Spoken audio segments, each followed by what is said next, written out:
last speaker in the panel is engineer Khalid Bashir Sahib, and he is an entrepreneur, engineer by profession, but as an entrepreneur, he has formed a very successful company, runs a very successful business, but he also knows what obstacles lie for the private sector in this country when they want to actually invest. So over to you, Engineer Khalid Bashir. It is my privilege to talk to this distinguished gathering. People are talking about geoeconomics development, but how? The question is how? We don't have anything to trade. If you go into the market, you will find market full of imported material selling in Pakistan. And what to export? We don't have anything to trade because we don't have an industrial base. We have a very small industry. And this is a simple, powerful reality is that no country has ever developed till today without the engineering industry or industry development of the areas. Agriculture, we call about agriculture, we talk about this, that Pakistan is an agricultural country and things like that. Agriculture provides stability. It gives you food and stable to live. And the services provide the expansion. But it is the industry which provides progress and prosperity. So our problem is the prosperity, that we should get rich. And the nations, for example, very recent history, China, only because of their industry development, he has achieved this place. Defense comes after. Everything, if you have economic development, you have industrial base, you can have a very strong defense as well. For Pakistan, industrialization is not just an economic agenda. It is strategic imperative. Today, Pakistan faces a combination of structural challenges, low export, competitiveness, recurring balance of payment crisis, limited value addition, particularly in engineering sector, and underperforming manufacturing sector. At the same time, we have a unique opportunity, a young population, strategic geography, and untapped industrial potential, we are now, another opportunity is after the war, after this war, but we don't have anything that we can take benefit of it. The vacuum is being created. There will be vacuum after some time. We don't have anything to put in. If we talk about CPEC, we are just talking in old language about the chungi and the octroi which we will be getting. We don't have anything our to export through that routes.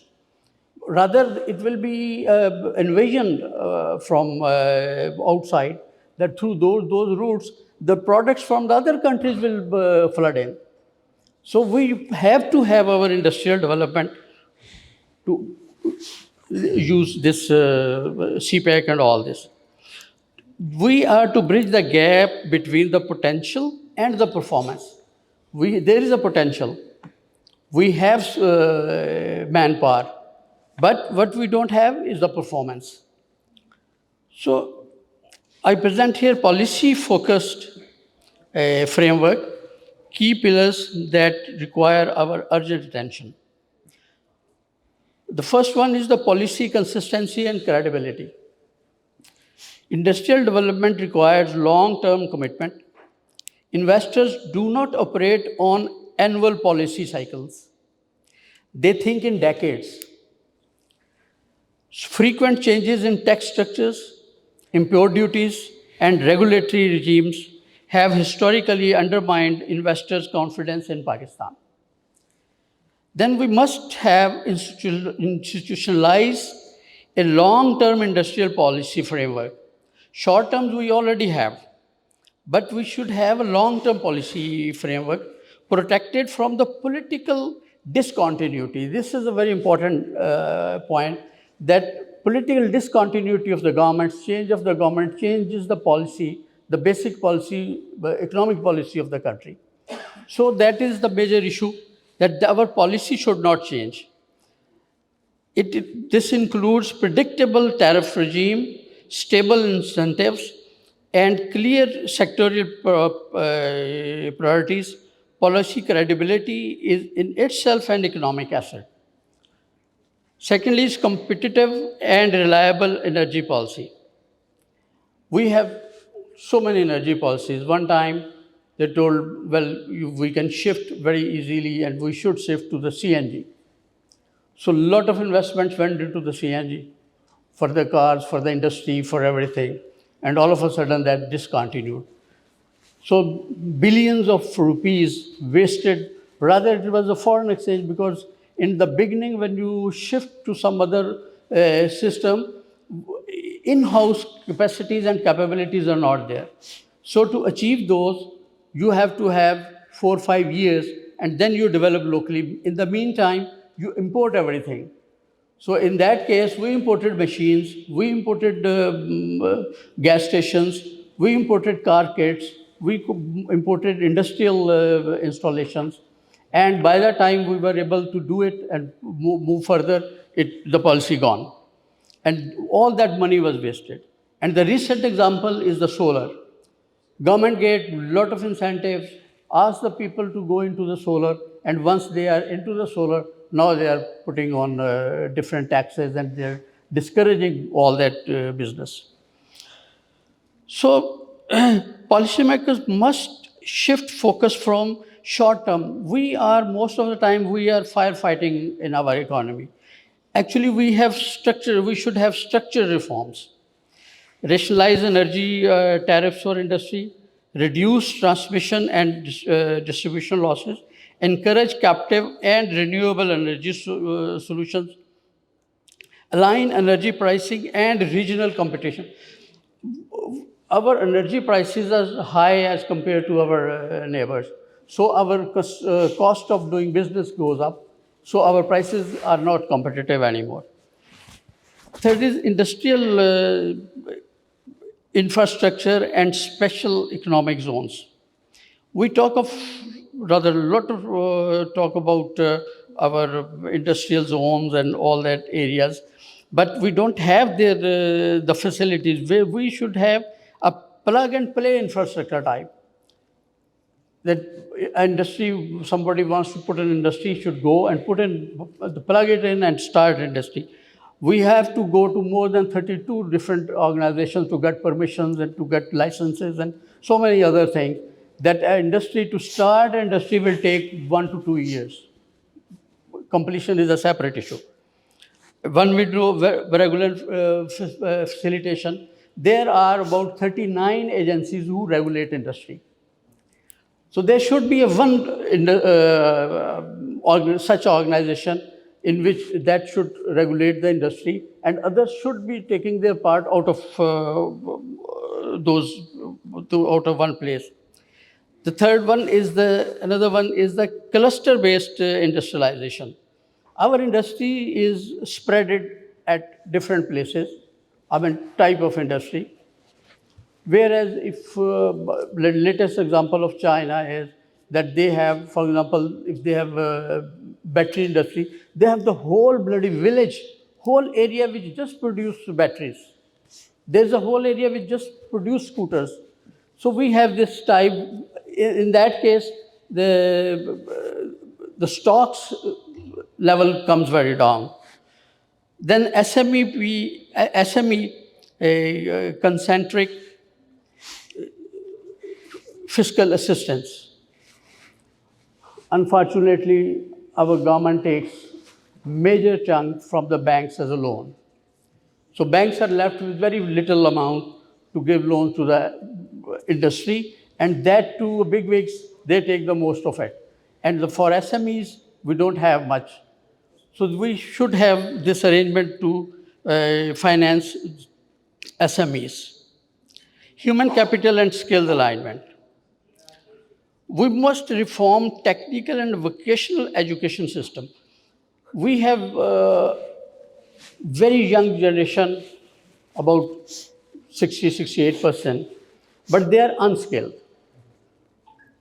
So we have to make arrangement. If we cannot, everybody cannot be sent to the schools and to the higher degrees, but there should be skill development programs where this population should get skill and work for to promote apprenticeship in these areas. Then technology, innovation, and industrial upgradation. Global industry is rapidly transforming towards automation, digitization, and advanced manufacturing. Our all cottage industry, all small industry is manually operated. So this is one other reason we are behind. So we have to work into that area for digitization and modernization of our existing industry.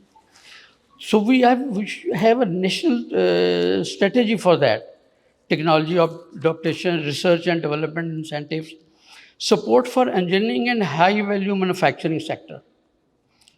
Unfortunately, at one time we had heavy mechanical complex, heavy electrical complex, steel mills, then the Karachi steel mill, and few other engineering industries, which with the passage of time has abolished. And we don't have at this moment very big steel mills and engineering industry at all. So we should work on that. Then export-led industrialization. Now, as I talked earlier, that there is a flood of imported. आप जरा wind up करना शुरू करें please. Imported everything, materials and machines and everything.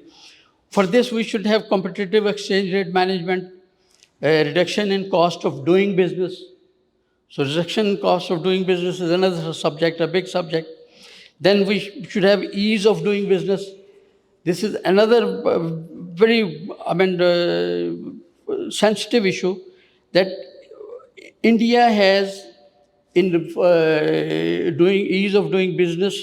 They have a ranking. So in this ranking, India is on 63rd number, Saudi Arabia is on 62nd number, UAE is in 16th number, Japan is 29, China is 31, and Pakistan is 108 number. So you can well imagine that with all these regulations and all these things, we are at the 108 number of ease of doing business. How can we compete these other people there? So we have to reduce the discretionary powers of this government employees, and then regional integrity and strategic trade policy. This is very unfortunate that all other areas, you talk about Europe, we talk about South America and North America, they have their businesses across border with their neighbors. But in our area, we don't have anything cross-border good things with our immediate neighbors. India hasn't got its neighbors. They have a fight with Bangladesh and with Sri Lanka, and Pakistan has good relations with Sri Lanka, but not good relations with India and Afghanistan, where we can export our products and we trade with them. So this is another thing that where we work. So trade policy, industrial policy, these should be in line with this. I'm just cutting short now. There are many things to be discussed, but as the time is time constrained, so I'm this. So then it requires a coordinated action between energy, finance areas, our ministries and departments, education, commerce, planning institution. So for the development, we have to have all these things together to work for this development. And above all, the government must transition from a controlling role to a facilitating role. So our regulators, they exercise their controls, they don't allow things to happen. On the other hand, they should facilitate actually to the utmost level, to facilitate to the industry and all that things. So we should have a result-oriented mindset and work accordingly that the industry policy should not be measured by announcements, but by outcomes. We should go to the outcomes of, which said that the government has announced this, government has announced this, but what is the result of that? That result oriented, that data should be gathered. So the way forward is to ensure policy stability, provide competitive energy, build world-class infrastructure, empower SMEs, invest in human capital, promote innovation, drive exports, reform regulations, and strengthen institutions. So this is all I want to emphasize on these things, that we should work on these things rather than thinking about wider and things about international marketing and all that. We should have first something to market to the outside world. Trading doesn't mean to import only. Trading means we should export and then we think about import in lieu of that something. Thank you very much. The advantage to have a practitioner in the panel is that he makes you look your face in the mirror and tells you the ground realities. I cannot agree more with him when he says that development is not possible without industrialization. Agriculture भी ठीक है, services भी ठीक है, लेकिन जब तक industry नहीं लगेगी जॉब्स नहीं आएंगी. अब आप सारे डिग्रीज ले रहे हैं ना, अब कहाँ जाएंगे? कोई जॉब होनी चाहिए ना आगे. गवर्नमेंट तो can't provide all the jobs, and therefore I think that's a very valid point. फिर आपने वो भी बड़ा ज़बरदस्त पॉइंट कहा कि stability and continuity of economic policies, उसमें पॉलिटिकल स्टेबिलिटी भी आ जाता है. लेकिन अगर ना भी हो political stability, there are several countries like Italy, Japan, Netherlands, quite a bit of political instability at the center, but the policies are continued and therefore you get the economic results without any adverse impact. Ease of doing business and reducing the cost of doing business, दोनों बड़े important हैं, क्योंकि हमारे यहाँ input cost भी बहुत महंगी हैं. और अगर कभी सस्ता होने लगता है, जिस तरह आपने सोलर की बात की है, तो इंडस्ट्री पे सोलर को वो encourage नहीं करते. I think these are all very practical ideas that you have floated, and these form a very, very important part of it.